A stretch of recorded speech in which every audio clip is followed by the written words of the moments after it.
Good morning, beloveds. Oh, sorry. All right.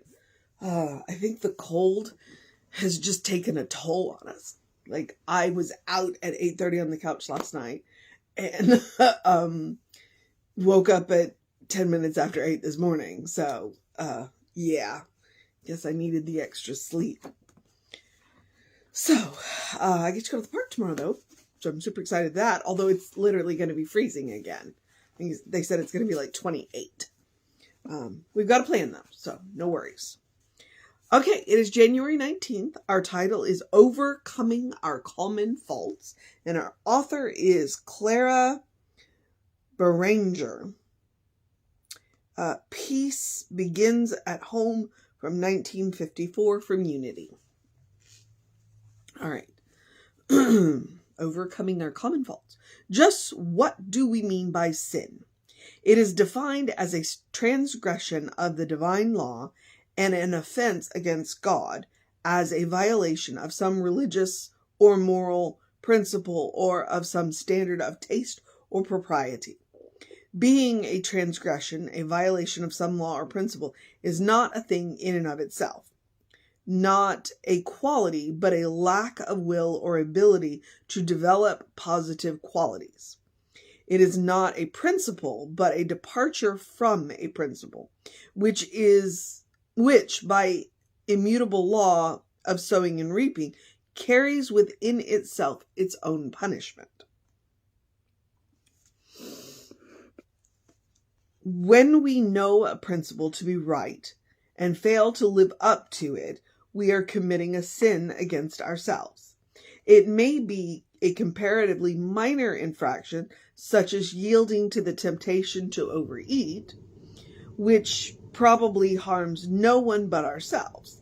Yet, because overeating is a disregard of the principle of temperance, it brings the punishment of physical discomfort, perhaps even physical disease. The greater the transgression, the greater the penalty. We cannot hope to grow spiritually until we rid ourselves of the little failings or big errors that come from following the dictates of personal will. God gave us freedom of will, the power to decide whether we want the happiness and peace that results from following God's way, or the unhappiness and restlessness inherent in the human way.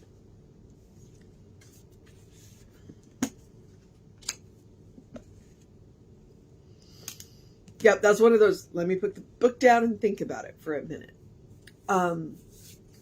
Sin is a touchy topic. One of my favorite definitions that I've ever heard on sin was self-inflicted nonsense. And she, pretty much Clara in there said, look, with most sins, the punishment is built into the act itself. And to a degree, yeah, that's absolutely true.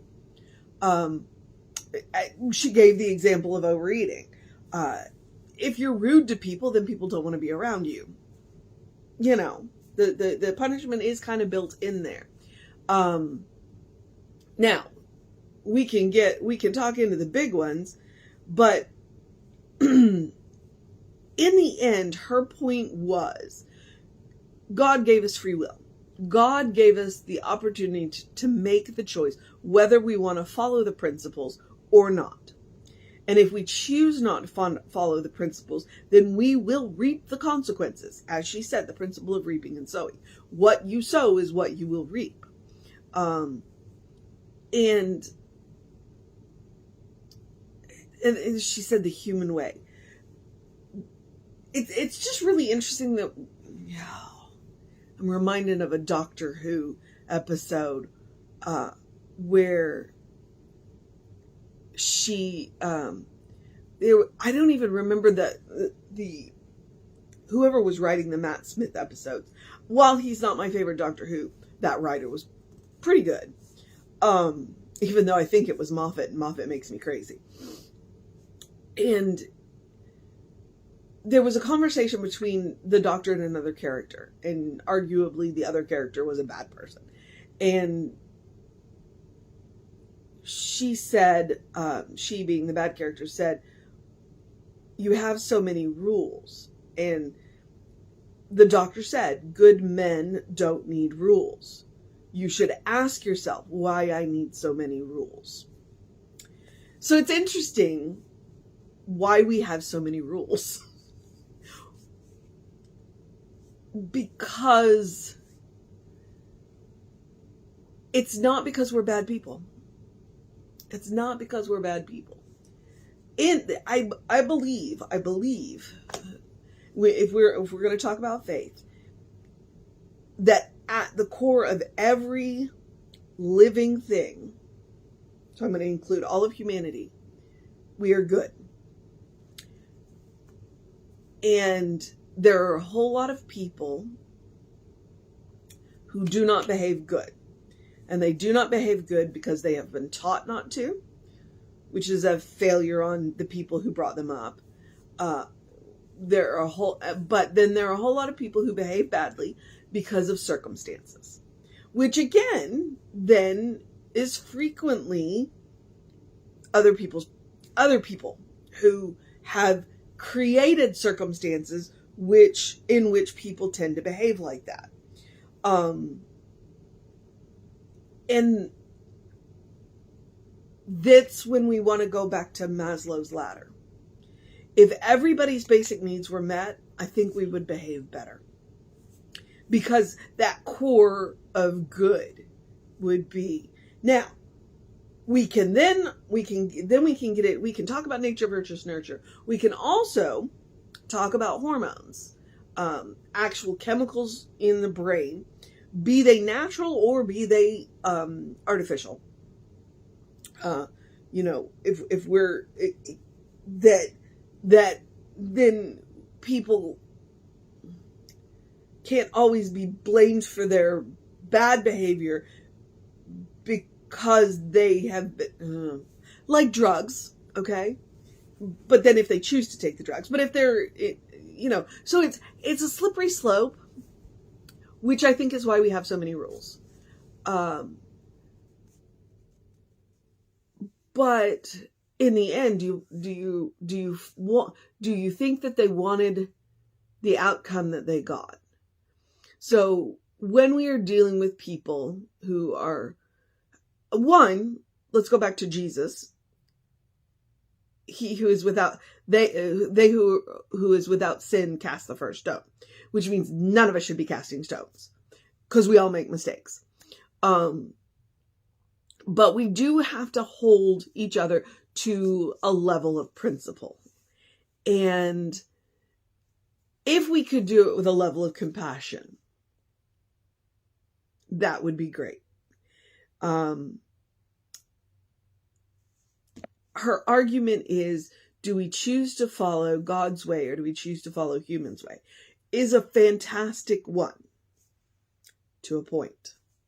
And that's where I'm like, let's go back to Maslow's ladder.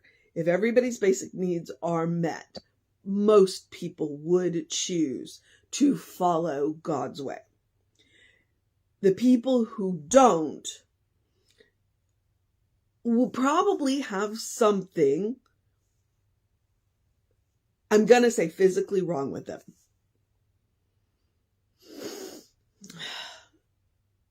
And again, that would be, it should earn our compassion. It doesn't mean we're going to let them do it. But we definitely have to make plans for how to restrain people who cannot follow God's way. I'm not going to say will not. Because I think if everybody's basic, I believe that if everybody's basic needs were met, then 99.9% of us would choose to follow God's way. Because I think we do. We do. There are numerous opportunities every day where we can choose not to be as good as we are. And yet we still make that choice. We still choose to be the good that we are. But for most of us, it's because our basic needs are met. And if our basic needs are not being met, I mean, that's literally the plot of Les Mis. If you've ever seen Les Miserables, he's stealing because his family is hungry. And the priest recognizes that and responds in compassion. And so he ends up, the prisoner does end up in jail. And then he gets out of jail and he's chased by this lawman for the bulk of the play. And then the lawman finally gets a look at all of the good that this former prisoner is doing, out of stimulated by the compassion of the priest. And the lawman goes, wow, I've wasted my life. So, and then it just takes us back to the social justice. I believe that. Does that mean that I put myself in the hands of people who behave badly? Heck no. Heck no, I do not. Do I see the good in them? Do I attempt to see the good in them? Yes, but I do it from a safe distance. And that is one of the things that I'm always going to lean on. I believe in seeing the good in absolutely everybody. I believe that everybody has good in them. But if they have proven themselves to behave badly, I'm not going to put myself in their hands. And you shouldn't either. You can't save somebody that doesn't want to be saved. And that is just the truth of it. And that's why we do have so many rules. Okay, I just kind of wandered all over the place with this one. So let me go back. I'm going to skim back through it just to make sure. She defined sin. Mentioned the immutable law of sowing and reaping, that the sin often carries within it its own punishment. She gives you a really good example. And then, we cannot hope to grow spiritually until we rid ourselves of the little failings or the big errors that come from following the dictates of personal will. Okay, so one of the things that I want to remind you of is, yes, little failings or big errors. And sometimes, because one of my points was, sometimes some of our errors are dictated by chemicals and hormones. When people drink, if they overindulge, then they behave badly. Okay? So that would be a little failing, because then if you either stop drinking or drink less, you will not behave badly.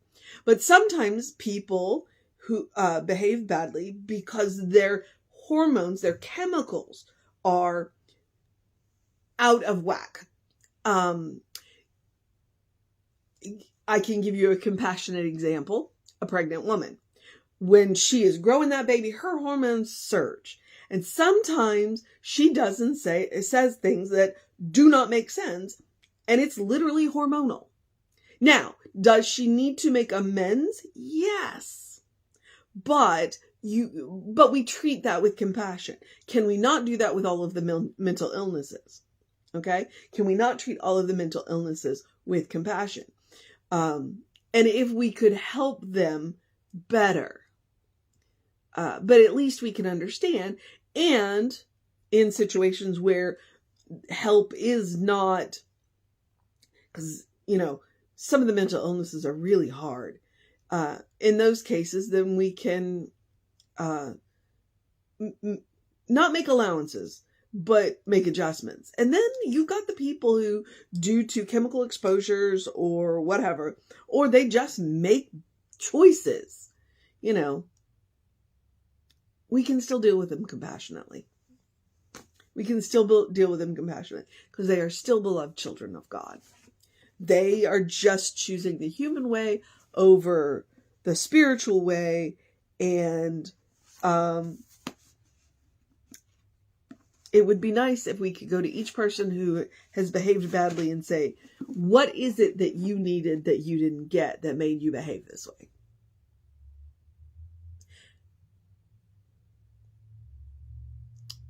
And I think that is one of the greatest failings of our prison system. Because it doesn't go to them and say, What is it that you needed that you didn't get that made you behave in this way? And is there something we can do about it? We as a community, is there something we can do about it? Sometimes there is, sometimes there isn't. You know, I'm not saying it's going to fix everything, but compassion is never wasted. All right. So, I don't know how to give you a mission for today. I really don't. Outside of, I will say, for yourself, the mission today, should we choose to accept it, for ourselves, is when we fail, when others around us fail, and we respond instead of react, to respond with compassion. It doesn't mean we're not going to hold their feet to the fire and say, you know what, you screwed up. It definitely means when I screw up, you know, I'm not going to hold, it's not that I'm going to hold my own feet to the fire and say, I screwed up. I'm going to do better next time, but I'm going to do it with compassion. So that is what I'm going to ask you. When you are dealing with sin, big or little, and you respond to it, don't react to it, respond to it, be it yours, be it another, then take the appropriate actions. Like, man, if you need to call the police, please call the police. But respond with compassion. Respond with compassion. Okay. Ugh. I kind of wandered all over that topic. It is what it is, right? Okay. The other mission is the same mission I give you every day, which is the spiritual practice of self-care. To do something loving for yourself, do something kind for yourself, do something compassionate for yourself. Whatever that looks like. Big, small, doesn't matter. Point is to practice on yourself. Ideally, we want to get to the place where everything we do is loving, kind, and compassionate. That's the whole thing that I was talking about with sin. If we can respond lovingly, kindly, and compassionately to everything, if we can do the hard things lovingly, kindly, and compassionately, then we are fast on our way to a world that works for everyone. A world that works for everyone. All right. That was one of the hallmarks of Jesus's teachings, is he responded to absolutely every situation compassionately. Yeah, he did. All right. He still did the hard stuff and had the hard conversations, but he did it with compassion. And that is why he is the great example, and we all endeavor to follow in his footsteps. Okay. A couple of things which one of the first ones is just some jumping off points for treating yourself lovingly, kindly, and compassionately, is to take a deep breath before you speak. Okay? Especially to yourself. If you think about what is about to come flying out of your mouth before it comes flying out of your mouth, you don't have to make amends. You don't have to, just lost my train. You don't have to make amends. You don't have to take it back. You don't have to try and fix something you broke with your words. And you will speak to yourself more than you will anybody else. You are an excellent test subject to practice on. I also like take a walk, take a nap, take a break. Okay? Take a walk is exactly what it sounds like. Go move your body. Get the blood flowing. Get the oxygen flowing. Walk away from the situation. Take a nap. Like I said, I fell asleep on the couch at 8:30. Clearly, I am not getting enough good quality rest. It is what it is. I know that. I'm also a menopausal woman, so hello, here we are. So I take that into account. And then take a break. Sometimes, especially when we get stuck, what we need to do is get a fresh perspective, a new perspective. So go do something else for a little while. And then when you let your mind rest, what the solution that you're looking for may naturally arise. So, all right, take that into account. All right, where was I? I don't know. All right. Eat dessert first. Yes, I do actually mean that. Occasionally it's nice to eat dessert first. Although the argument against that is, what's the last taste you want in your mouth? And sometimes chocolate is it. Chocolate's the first step to fixing anything. But what I mean is, don't save the good stuff. The metaphorical meaning of that is, don't save the good stuff. Your life is a special occasion. Please treat it as such. Okay? Don't wait for a special occasion. Make the occasion special. All right. And then the last part of my self-care, joy is a quality of God. That means joy is a quality of you. Therefore, you deserve joy. No matter what is going on in the world, no matter what is going on in your life, you deserve joy. So please, make room for joy in your life, whatever it looks like. And for me, right now, because you can't see him, but there's a goofy cat curled up in one of those goofy cat curled up sleeping poses, and it brings me joy. It also brings me joy that I can make his life as good as possible. That's joy. That is joy. The pleasure of being able to do something for someone else. So, all right. The rest of the suggestions are basic self-care. Do something to engage your mind and your body, unless today is your day of rest, which it is mine, which is why I got up at 10 minutes after 8. Drink plenty of water. You know how I feel about hydration. Your brain works better, your body works better, your skin looks better when you are well hydrated. So please drink plenty of water. It's as important in the peak of the winter because the heat running all the time as it is in the peak of the summer because of the heat outside that makes us sweat. Okay? Get that early in your day bright light. I'm leaning into the artificial light, not because there isn't sun, because there is. We've got a fantastic sunbeam, but because I haven't been outside yet. Between 7 and 9, according to science, the sun hits the earth at a particular angle that is particularly good at stimulating the circadian rhythms and supporting your vitamin D levels. It's very important. You can Google it, look it up and all that. If that is outside, you have to get up earlier or later than that. And it's only 5 to 10 minutes. It's not much. But if your schedule dictates that you can't get that or it's cloudy, artificial light will help. But if you need more support than you're getting in your house, I didn't realize how dark my house was until I had cataract surgery. And I went, oh, wow, okay. Google sun lamp or seasonal effect disorder lamp. Those are the right UV. And like I said, 5 to 10 minutes. That's all it takes. All right. Then I'm at the Ernest Holmes quote. Open the windows of your soul. Allow the breath of heaven to remind you you do live in heaven right here, right now. It's all around us all the time. What does that mean? Heaven isn't a locality, to quote Ernest Holmes. It's a state of mind. It's a state of consciousness. It also means that it's all God's stuff. Like everything is made out of God's stuff. So, you can, look around at the world and go, oh, yeah, it's all God's stuff. But heaven being a state of mind, once you learn to create it for yourself, what makes it really cool is then heaven can become any place. I saw this quote from Milton about how powerful the mind is, that it can make heaven out of hell and hell out of hell into heaven. So, state of mind, state of consciousness. And one of the best ways to practice it, listen to Emma Curtis Hopkins. Look for the good and praise it. All right. Count your blessings. Start with the little goods and count your blessings. You want to see that heavenly mindset. You want to create that. Gratitude will get you. Gratitude will get you there every time. It works. I've tried it. I've suggested it to multiple people. They've all tried it. It works. All right. Science backs it up too. So, All right, beloveds. And where am I?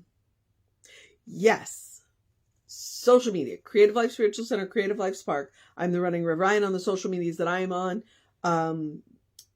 The YouTube channels, all that, hours of content. And if you subscribe to the YouTube channels, Creative Life Spiritual Center or the Running Rev Ryan YouTube channel, it'll notify you when we upload new videos. I'm kind of uploading videos almost daily because I do this every day. Creative Life definitely uploads videos, on Sundays. And we're looking at some projects where we might start creating some shorter ones. So there's that. All right. And I don't know what I was about to say. I don't know. Oh, well, I guess. Oh, email info@creativelife.org. Email info@creativelife.org. That's the constant contact. It's made by a real person. You get one a week and the hot links are hot. Okay, now I'm going to encourage you to have a great day, a wondrous day, a fantastic day, a magical day, an enchanted day, a wonderful day, an awesome day, an amazing day, a treat yourself with compassion day, a kindness day, a loving day, a Friday, a go get some sunshine day, a bundle up day because it's still winter time day, a take a nap day if you can, a meet your needs day, a choose to respond day, a good day. And if that's too much pressure, simply have a day. You are enough, just as you are. You're a beloved child of God. You're a brilliant light, a divine spark. You're a spirit in motion. You're God in action. Or as I like to remind you, Reverend Jesse likes to call us godlings. All right? Explore the truth of your being. As I said early in this, I believe the core of every living thing is good. Okay? I know that if you get to know the person that God knows you to be, the person God knows you to be is good. It's the choices you make from there. So peel back the layers of everything that you have been told about yourself. You know, by society, by culture, by religion, by gender normatives, by ad executives, marketing people, commercials, by people that know you, by people that don't, by stereotypes, by archetypes. Peel it all that away and get to know who God knows you to be. As I said, the person God knows you to be is good. All right, beloveds, I'm going to move into the process of my day. I'm going to remind you, Reverend David will be on with you around 5 p.m. I'll be back with you around 9 a.m. Take care of yourself. Know that you are loved, and I will see you next time.